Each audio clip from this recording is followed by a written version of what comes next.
Assalamualaikum warahmatullahi wabarakatuh. Kalau sebelumnya kita telah unboxing terjemah Sahih Targhib wa Tarhib jilid 3. Kali ini kita akan mereviewnya. Kita ambil ya. Ini dia Sahih Targhib wa Tarhibnya ya. Ini yang jilid ketiga ya. Itu membahas masalah haji, jihad, membaca Al-Quran, zikir, doa, ditahqiq oleh Muhammad Nasiruddin Al-Albani, diterbitkan oleh Pustaka Darul Haq. Sampul belakangnya seperti ini, ada keterangan.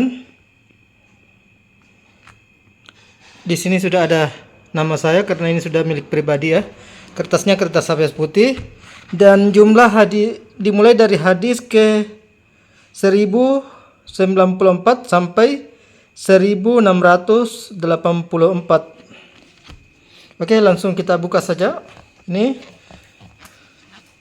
warna hijau tua. Di sini tertulis Pustaka Darul Haq. Kemudian disambut dengan Bismillahirrahmanirrahim.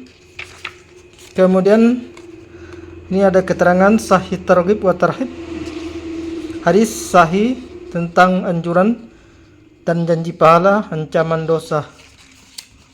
dan dosa. Ini ada finishingnya ya. Artinya sudah diteliti ulang. Kemudian ini dari penerbit Al-Ma'arif ya. Kemudian diterjemahkan oleh Pustaka Darul Haq. Ini penerjemahnya ada 3 orang. Izzuddin, kemudian pengantar, editor, penerjemah.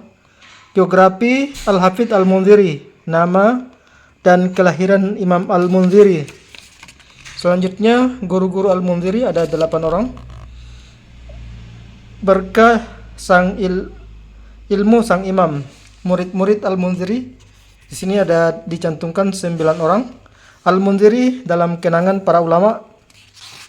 Kemudian Al-Munziri menghadap ke Allah, artinya dia meninggal dunia pada tanggal 4 Zulqa'dah tahun 656 Hijriah. Rujukan biografi. Kemudian biografi Muhammad Nasiruddin Al-Albani, nama dan kelahiran dan pertumbuhan Syekh Nasiruddin Al-Albani, hijrah demi menuntut ilmu agama. Kemudian Muhammad Nasiruddin Al-Albani menuntut ilmu, menjadi guru besar di Universitas Islam Madinah. Selanjutnya menjadi imam para ulama ahli hadis pada abad ini ya. Pujian para ulama, karya sang imam. Ada beberapa karyanya yang dituliskan di sini, namun bukan cuma ini karyanya, masih banyak karyanya yang lain. Kemudian daftar istilah, ini tidak saya sebutkan karena sudah saya sebutkan pada jilid pertamanya ya. Ini dalam istilah dalam hadis ya. Kemudian pengantar editor ya. Ini. Kemudian daftar isi. Anjuran kitab haji.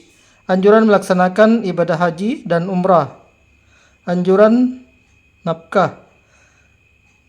Anjuran umrah pada bulan Ramadan. Anjuran bersikap rendah hati, tidak bermewah-mewah dan mengenakan pakaian paling sederhana di dalam haji sebagai sikap meneladani Rasulullah. Selanjutnya anjuran wukuf di Arafah dan Musdalifah, anjuran melontar jumrah, anjuran bercukur rambut kepala di Mina, anjuran minum air Zam-Zam dan tentang keutamaannya. Selanjutnya kitab jihad, anjuran ribat atau berjaga-jaga dalam peperangan untuk melindungi kaum muslimin dari musuh, anjuran berjaga-jaga di jalan Allah, anjuran mengeluarkan nafkah, biaya membekali pasukan, kemudian anjuran menambat kuda, anjuran kepada orang yang berperang dan orang yang melakukan ribat untuk memperbanyak amal saleh. Anjuran berangkat di pagi hari dan sore hari di jalan Allah. Anjuran memohon syuhada atau mati syahid di jalan Allah ya. Kemudian anjuran memanah di jalan Allah. Anjuran berjihad di jalan Allah. Ancaman melarikan diri dari peperangan. Kemudian kitab membaca Al-Quran, anjuran membaca Al-Quran. Kemudian ancaman melupakan setelah mempelajarinya. Anjuran membaca ayat kursi dan tentang keutamaannya. Kemudian anjuran membaca surah Yasin dan tentang keutamaannya. Ada satu anjuran membaca surah Yasin dan tentang keutamaannya.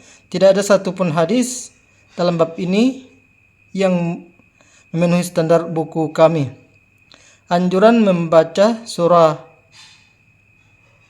Al-Mulk, surat Takwir, surah Az-Zalzal, surat At-Takasur dan lain sebagainya. Selanjutnya kitab zikir.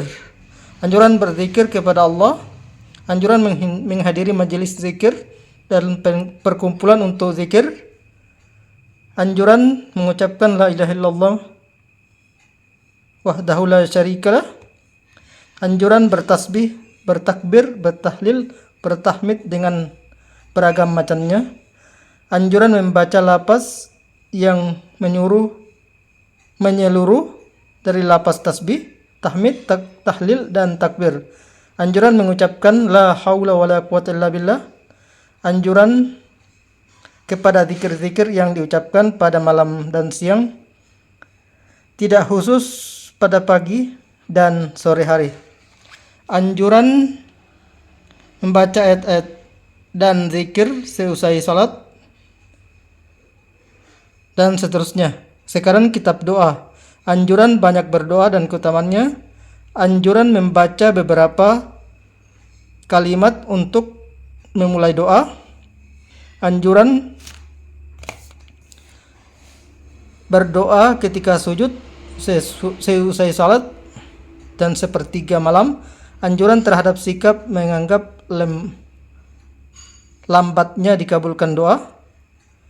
Ancaman terhadap orang yang salat mengangkat kepalanya ke arah atas saat berdoa, dan terhadap orang yang berdoa dalam keadaan lalai.